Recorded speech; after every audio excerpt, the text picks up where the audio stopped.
All right, hello there, everybody. I'm Mark. I am the stock market jobber. That's a term that used to be a derogatory term for stock traders back in the late 1700s, and because we talk about history a lot here, I thought it was an appropriate name. Anyway, if I can get this damn pen working here, let's see. All right, let me see here. Pointer, pen. All right, there we go. All right, well, anyway, not surprisingly, SPY. Oh, and you can check out this and more at stockmarketjobber.com.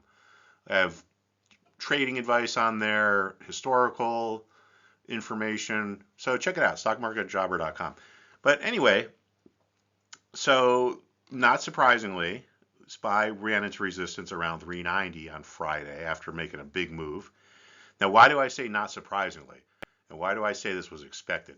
I mean, the high trade was literally like 389 and change.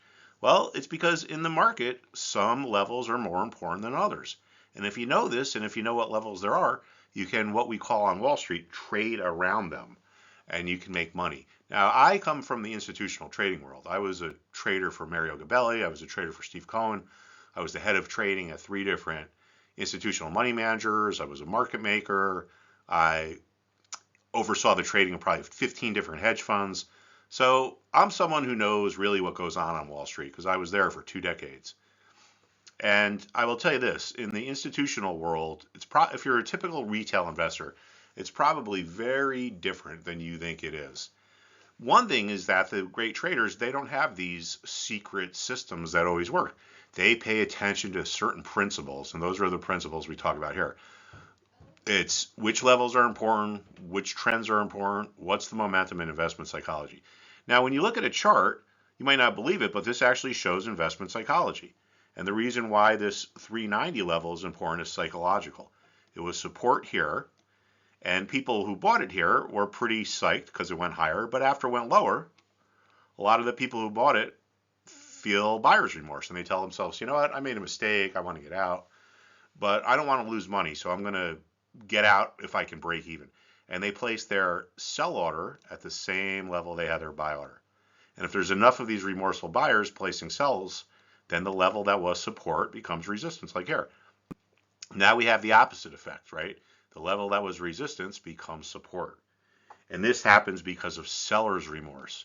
People sold, and when the market moved higher, a lot of the people who sold said, you know, I made a mistake. I want to buy my shares back, but I'm only going to do it if I can get them for the same price I sold them at. So they placed their buy orders, remorseful sellers placing buy orders at the former resistance level. And if there's enough of them, the level that was resistance will turn into support. As we can see, because of buyer's remorse, it turned back into resistance. Support becomes resistance. Resistance becomes support. And now, guess what? We're right back up to the 390 level, and it's a resistance level. So over the next few days, we'll have to see if the market doesn't get above this important level. It's probably going to head lower, but if it breaks through, I think we have a good chance for a move higher.